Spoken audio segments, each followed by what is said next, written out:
why people struggle, I believe that if you don't understand the history of wealth, you cannot solve the mystery of wealth.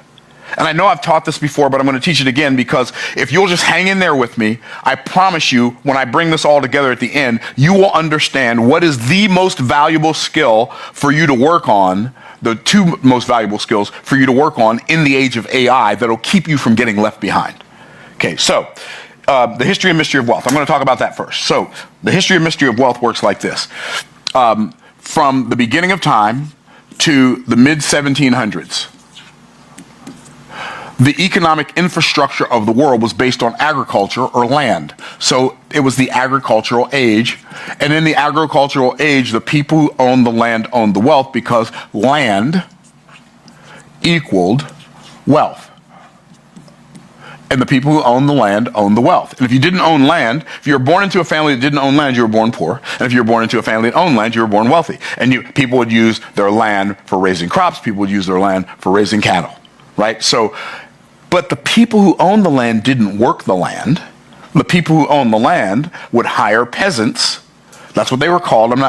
They would hire peasants, people who didn't own land, to come farm the land for them. The peasants would work the fields. They would bring the wealth to the landlord, the lord over the land, and then they would be able to keep enough to stay strong enough to work the land again another year, right? And so it was a society where wealth was perpetuated amongst the wealthy and poverty was perpetuated among the poor. There was no middle class. For literally thousands of years, the whole idea of a middle class didn't even exist. And so in the agricultural age, things changed very slowly. You were probably born in a town, grew up in a town, lived in a town, died in a town, and maybe never even visited another town the whole time you were alive, right? You certainly didn't go visit other countries. That wasn't a thing. I'm getting ready to go on vacation, I'm going to go to these different countries. That was not a thing, going to different countries. People didn't do that. We take so much for granted today, right? So in the agricultural age, land equal wealth, change happened very slowly. And whatever your station was in life when you were born would probably be your station in life when you died, unless you were born wealthy and then some powerful nation came, conquered your nation, and took all your land. And now you went from being rich to being poor because you had the wealth, but you didn't have the warfare. And so in the agricultural age, land equal wealth, change happened very slowly, and you wouldn't really expect to see a whole lot of changes in your lifetime. So people got used to doing the same thing. So they knew what worked yesterday would work today, and they knew what worked today would work tomorrow. And then in the mid-1700s, from the mid-1700s, you know what, let me do that in a different color so you guys don't get bored with colors, for those of you who can see them. Okay, in the mid-1700s to around the 1950s, we moved from the agricultural age into the industrial age, because during the industrial age, people started inventing things to make farming the land easier. They started making machines, which in the industrial age, machines equaled wealth, and the people who owned the machines owned the wealth.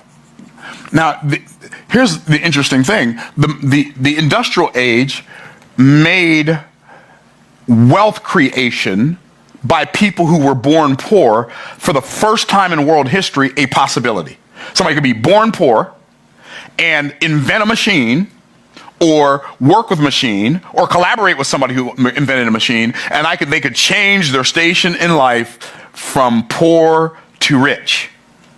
And in the industrial age, people became mega wealthy. People who were born poor, people like Rockefeller, people like Henry Ford, people like J.P. Morgan, people like Dale Carnegie. Born poor, died rich. Lived rich, died rich. Perpetuated wealth for their family, some of them for generations. So machines equal wealth. Well, the interesting thing about the industrial age was the people who invented the industrial age, the people who developed or grew up in the industrial age, they were always attempting to figure out how they could make more money, and they figured out if they would standardize production and manufacturing, they could make more money. But did you know, I think it was Smith & Wesson, did you know that this gun manufacturer, I'm pretty sure it was Smith & Wesson, are the ones who created the concept of standardized production? because what they had was they had like 15 dudes making guns, but all the dudes had their own way of making guns. And so the parts from one gun didn't fit another gun because all these different people had their different ways of making guns. And they said, you know what? This doesn't make sense. Why don't we just have one person create barrels and another person create stocks and another person create triggers? And so what happened was all of the parts became interchangeable. And then that eventually became the standard for manufacturing. And so in the industrial age, people created machines to manufacture machines. People created machines to farm the land. People created machines to distribute all the stuff that people were manufacturing and all the crops people were growing, like the railroad was big, the automobile industry, the airplane industry, all of these things were created in the industrial age. But the other thing that the industrial age moguls created, they didn't just want to standardize manufacturing. They wanted to standardize manufacturing employees who could work in their factories. So they gave big grants to education, to train people to become employees in their factories. The educational system, the way it exists today, is an industrial age idea, even though the industrial age basically came to an end in the mid-1950s. So think about that. The industrial age came to an end 75 years ago, but the education was created by people in that era for the way they wanted life to work in that era, and it no longer serves us, and it no longer serves our children. It didn't really serve our children then. It served the people who created it. And one of the things about the industrial age that's so prevalent, pervasive, and still people believe, and it literally holds so much power over people, is that in the industrial age was a very permission-based society. And what does that mean? That means if you wanted to do something, someone who owned a machine had to believe that you had the ability to do it. And if they didn't believe you had the ability to do it, they wouldn't let you do it. They wouldn't let you use your machines to do it. For instance, let's say you believed you were like articulate enough to write a book. It didn't matter unless a publishing company that owned printing presses believed you were good enough to write a book.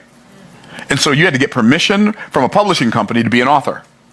If you could sing, or you thought you could sing, you had to go through a record label who had recording equipment, who could record your voice and then distribute it to the masses. And if they didn't believe you could sing, it didn't matter if you thought you could sing. It didn't even matter if millions of people thought you could sing, because you had no way of multiplying and duplicating your voice and putting it out there for the masses, right?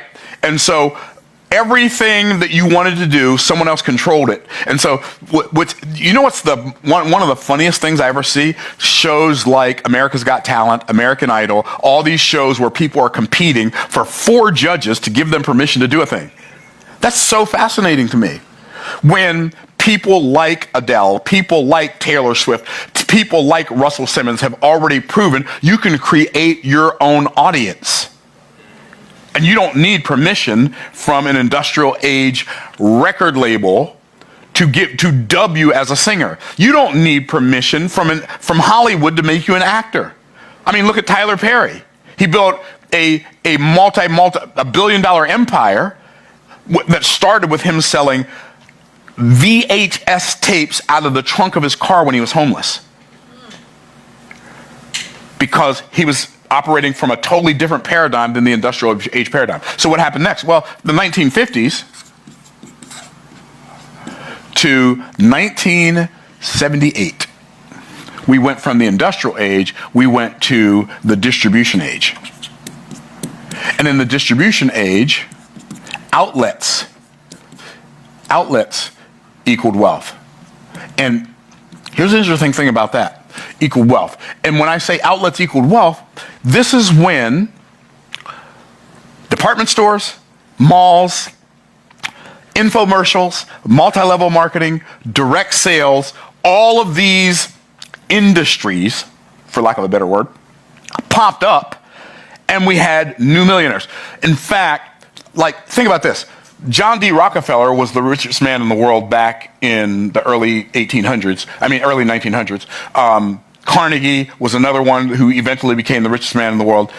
But during the distribution age, Sam Walton was the richest man in the world. Distribution, we sell cheap stuff cheap. I mean, good stuff cheap, sorry. All right, so distribution, right, through Walmart. Like, I was a grown man before I ever heard of Walmart.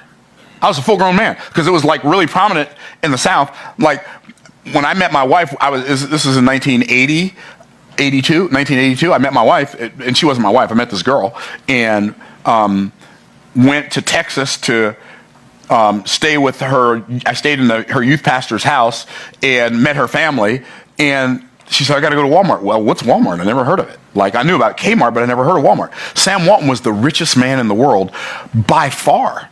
He was like so rich that when he died, his wife and children became the second, third, fourth, fifth, and sixth wealthiest people in the world when they split up his wealth among them, when Bill Gates became number one. Why? Because Sam Walton created wealth in the era in which he lived. There's not a lot of wealth advice that I can give you that's going to be better than, if you're serious, not just curious about creating wealth, you must create wealth in the era in which you live. Like, there are very few things that I can tell you that are as important as, if you're serious, not just curious about creating wealth, you have to create wealth in the era in which you live and stop attempting to earn a living in the past. Okay. So in the distribution age, outlets equaled wealth, and the outlets own the wealth. What happened in 1978? 1978 to 1994. We went into the technology age. It's interesting, too, how Sam Walton is the person who ushered in the technology age. A lot of people don't realize that. But Sam Walton, what he did was he would go to IBM and recruit computer programmers, and he would recruit them to Walmart so that they could create software that would track his inventory so he could know what he was getting low on before he got low on it. Right? And so in the technology age, what I call tech-know how equaled wealth. So tech-know-how equaled wealth, and the people who knew how to use technology to create new ways of leveraging information, those are the people who own the wealth.